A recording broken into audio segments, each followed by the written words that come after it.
બોટાદના હળદર ગામમાં આપણે જોયું હતું કે આમ આદમી પાર્ટીના નેતા રાજુ કરપડાની એક મહાપંચાયત હતી। એ મહાપંચાયત દરમિયાન રાજુ કરપડા ત્યાં પહોંચ્યા અને ત્યારબાદ હોબાળો થયો હતો। ત્યારબાદ પોલીસ દ્વારા ખેડૂતો પર લાઠીચાર્જ કરવામાં આવ્યો અને આ વાતને લઈ અને હાલ માહોલ ગરમાયો છે અને રાજુ કરપડા અને પ્રવીણ રામની ધરપકડ કરવામાં આવી છે। તેમને કોર્ટમાં રજૂ કરવામાં આવ્યા અને આગામી 20 તારીખ સુધી તેમના જે છે કોર્ટે રિમાન્ડ મંજૂર કર્યા છે। અને આ સમગ્ર બાબતની વચ્ચે હવે આમ આદમી પાર્ટીના નેતા અને ગુજરાતના પ્રદેશ પ્રમુખ ઈસુદાન ગઢવી હળદર ગામે પહોંચ્યા હતા। સમગ્ર બાબતે વિગતે ચર્ચા કરીશું। નમસ્કાર, હું છું ઉજ્જવલ અને આપ જોઈ રહ્યા છો નિર્ભય ન્યૂઝ।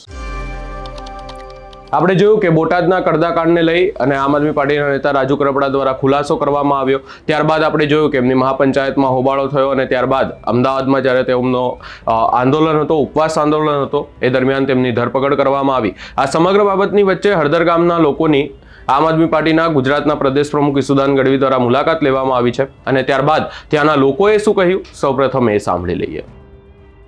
હિંમતવાળી વાત એ કીધી હતી મને કુશલભાઈએ, ખૂબ હિંમતમાં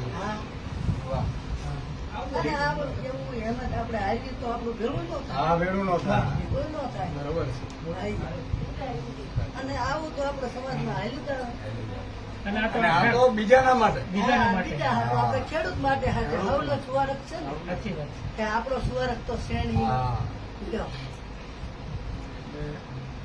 બીજાના માટે જે લડે એના જ નામ થાય। હા પોતાના માટે તો સૌ લડતા હોય। હાચું। આ બધા ક્રાંતિકારીઓ છે જેનાથી લાખો ખેડૂતોને ખૂબ ફાયદો થવાનો બધાને સારું છે। સારું છે ખેડૂત માટે બધે એક સહમત થાય બધા હારી ફરે તો કઈ વાંધો હા કઈ વાંધો નહીં। અત્યારે મારી આપણા વકીલોની ટીમ આવી રીતે કામ કરે, કોર્ટની અંદર બધી રીતે આપણે લડી લેવાના હાચું। અને અત્યારે ઈસુદાન ભાઈ બધા પરિવારની મુલાકાત માટે ચાલો આપણે અધિકારી જેવું જાણવું આપણે બધે મળીએ। બાકી આપણા વકીલો સારી રીતે લડે, કોઈ ચિંતા ના કરતા ના, પરિવારની। ચિંતા તમારે બધા અમારા સૌમાંથી અમે તમારા પરિવાર જ છીએ, તમારા દીકરા જ છીએ। અને તમારે તો તમારો મોટો અમારો આભાર લ્યો। પણ તમારી જેવા મજબૂત વડીલ હે એટલે ચિંતા નહીં, નકર અમુક તો બહુ ઓલા હેરાન મુદ્દા અમુક મુદ્દા અમારો મૂંઝાતા સમાજ બધો ઢીલો હે। હા, પણ તમે મજબૂત છો એટલે વાંધો નહીં, મને હિંમત આપી હતી, હે ને? મને કે મોરા ન પડતા, બાકી કે અહીંયા કહી દીજો વિયાભાઈ કે ઉપાધિ ન કરે। એમની બે દીકરીઓ ક્યાં? દીકરીઓ ત્રણ છે એક ત્રણ હે?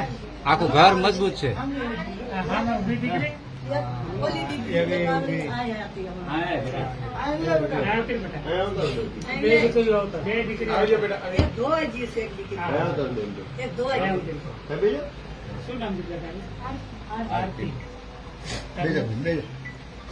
એ છોકરી ઘરનું બધું સંભાળી લે છે।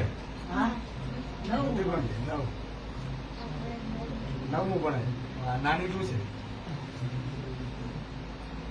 ચિંતા નહીં કરવાની, જો પપ્પા હે ને ખેડૂતો માટે લડવાઈ ગયા, આખા ગુજરાતના ખેડૂતો માટે લડે। હા, આપણે ગૌરવ લેવાનું। અમારા એમ કે એને ત્યાં હું નાખી હતી કે જાય છે ધોઈ નાખશે નહીં મારી માપાને હાથ અડાડવા દે નહીં મારા છોકરાને હાથ અડાડવા દે। પાંચ માટે ગયા, હા ખોટું તો કઈ કરતા ખોટું તો નથી। કઈ કર્યું નથી। આપણે દારૂમાં પકડાણા હોય, ચોરીમાં પકડાણા એવું તો હે ને? ના એવું નથી। તો પછી આપણે તો આખા દેશના ગુજરાતના આપણા ખેડૂતો દેશ માટે સારું લડવું। બધું કરે છે ને। અને આ બલિદાન છે ને એમાં બહુ મોટો આખા ખેડૂત સમાજને ફાયદો થવાનો છે। સાચું એટલે આ બહુ મોટું બલિદાન છે, આ નાની વાત નથી, બહુ ગૌરવની વાત છે। સાચું।